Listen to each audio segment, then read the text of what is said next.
By the name of God, greeting teacher Rabin, how are you? I hope you are doing well so far. And I'm Barzi Yassin, a student at CSI, second stage, Department of Networking in the morning. As you ordered us, we have to prepare a seminar, prepare a presentation for you. I have chosen network redundancy and load balancing. The presentation agenda is first introduction, then what's network redundancy and how it works, advantage and disadvantage of network redundancy, difference between high availability and load balancing, introduction to gateway redundancy, Cisco first hour redundancy protocols, challenge and limitations, conclusion and future works, and the last one, references. Okay, in this presentation, I'm talking about some mechanism to make a network more efficient, like network redundancy as well as load balancing. Network redundancy means that we have multiple paths to transferring data in the network, but load balancing is the method to distribute the load by the multiple paths to from the source to the destination, as we explain in the next slides. Okay, when looking at establishing a data center, there are several things that we may be looking for. Power, security, and networking are big things that should be on the list, but we also want to look at redundancy. Redundancy means that there are backup components in place to ensure that if a network card or power supply or even a cable fails, our network will not suffer because a source is in place to take over if the primary source fails.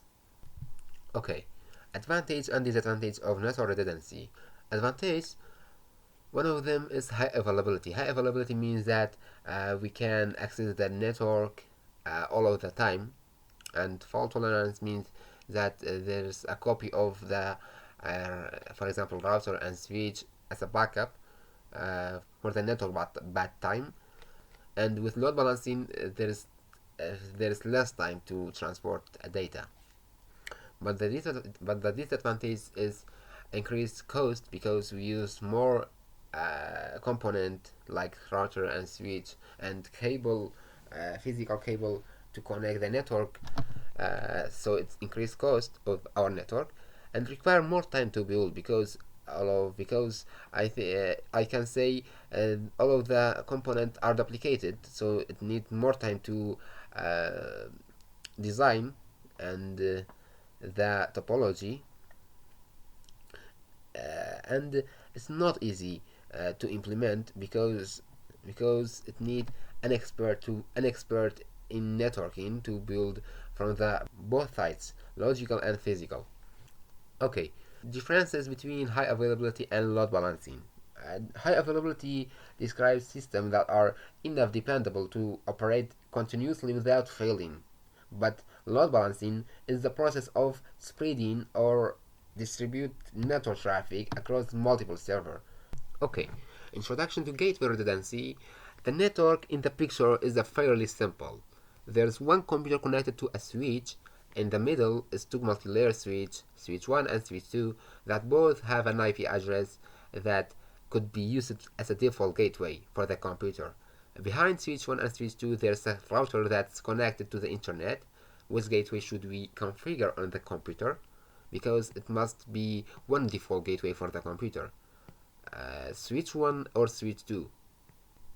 Okay. If we pick switch 1 and it crashes, or something bad happened to it, the computer won't be able to get out of this own subnet because it only knows about one default gateway. To solve this problem, we will create a virtual gateway shown in the next slide. Between switch 1 and switch 2, we will create a virtual gateway with its own IP address. In my example, this is 192.168.1.3. The computer will use this IP as its default gateway. One of the switches will be the active gateway, and in case it fails, the other one will take over. As well, there are three different protocols that can create a virtual gateway, discussed briefly in next slides. Cisco First Hop Redundancy. In this presentation, I have chosen those protocols which are a hot standby router protocol, a virtual router redundancy protocol, and gateway load balancing protocol. Let's explain a little bit about those. When designing a network, one of the common things to focus on after simple access is how the network will deal with failure. Part of this process is trying to build as much redundancy into the design as possible, which also maintain performance and manageability, especially from client side. The first piece of the network they can't deal without outside of their local subnet is the default gateway. If this gateway were to go down, then access to an entire subnet approximately will go down. One of the ways to deal with this problem is to implement one of the FHR protocols, which are those protocols shown in the screen. On Cisco equipment, there are a couple of different options to choose from, including hot standby router protocol, virtual router redundancy protocol, and gateway load balancing protocol. So let me give an overview of these three protocols and how they differ. Hot Standby Router Protocol is a Cisco proprietary protocol that enables the network engineer to configure multiple redundant routers that exist on the same subnet. Each can be used as a gateway for the devices on the subnet. Without HSRP, each of the devices on the subnet would need to be individually configured to use a specific gateway, effectively not providing redundancy but limiting the number of clients that would be affected if a router were to go down. With SSRP, a group of gateways will be configured together. Virtual IP address and MAC address will be created that are used by the devices on the subnet on the single HSRP. The different routers in the HSRP will communicate to a select single active gateway that handles all traffic. At this point, a single standby gateway is also selected. The standby gateway communicates with the active gateway via multicast, and multicast detects should the active gateway fail. When this happens, one of the standby gateways will take over the duties of the active gateway and continue traffic forwarding without much delay. When this happens, a new standby gateway is also selected. But in Virtual Router Redundancy Protocol, VRRP is an open standard that can be used in environments where equipment from multiple vendors exists. Almost its operation is similar to HSRP, but differs in a couple of ways. In VRRP, like with HSRP, a group is configured that contains a number of gateways. One will be selected by the network engineer to be the master. The master router or the master gateway physical IP address or the interface connecting the subnet is used by the clients as default gateway. The backup member of the VRRP group will communicate with the master gateway and take over the duties of forwarding traffic.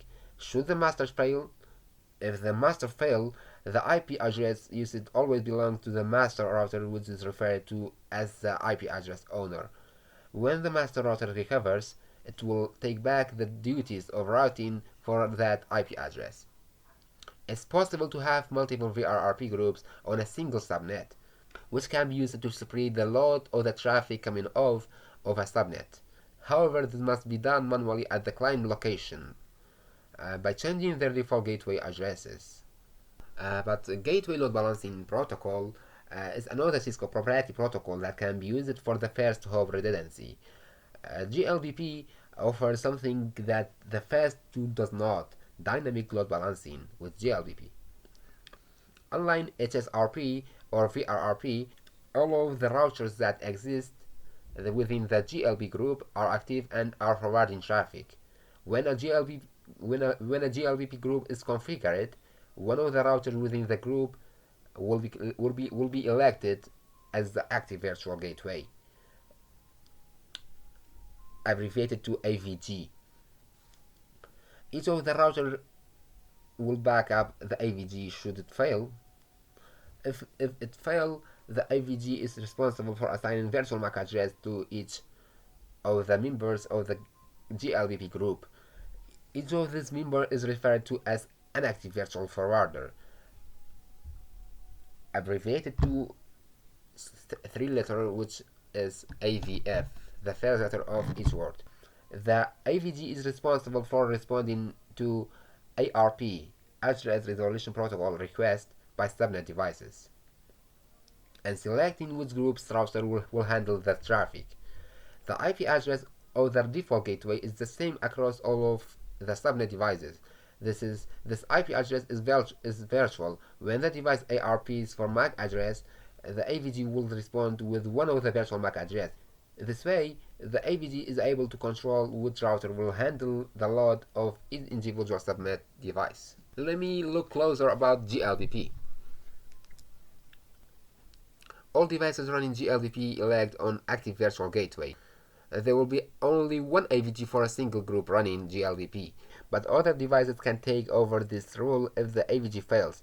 The role of Active Virtual Gateway is to assign a virtual MAC address to all other devices running GLVP. All devices will become an Active Virtual Forwarder, which abbreviated to AVF, including the Active Virtual Gateway. All devices will become an Active Virtual Forwarder, including the Active Virtual Gateway. Whenever a computer sends an address resolution protocol request, the AVG will respond with one of the virtual MAC address of the available AVFs. Because of this mechanism, all devices running GLVP will be used to forward IP packets.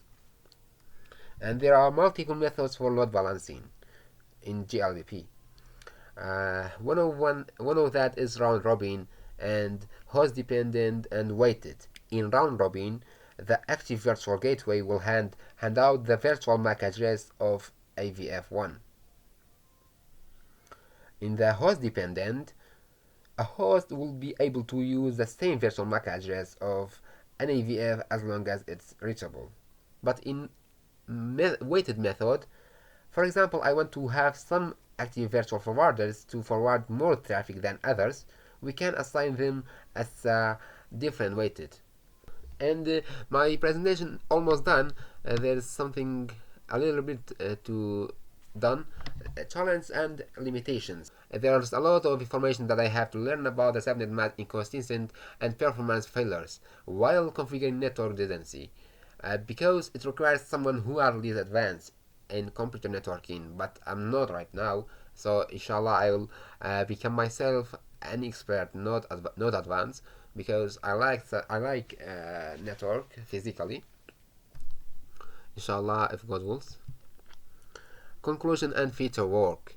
As I have mentioned it in previous slides, we can apply some technique to a network in order to make it more efficient and friendly. By using redundant network as well as load balancing, we can maintain the demanding uptime of the network. And my future work is to know more about the relation between local area network with one area network redundancy as well as possible. And so there's a reference that I have used it to prepare this presentation. And finally, I have nothing. Thank you, teacher, to let me send my presentation after the deadline, because I have some impossibility to send it before the deadline. And thank you, teacher, for listening me. Goodbye.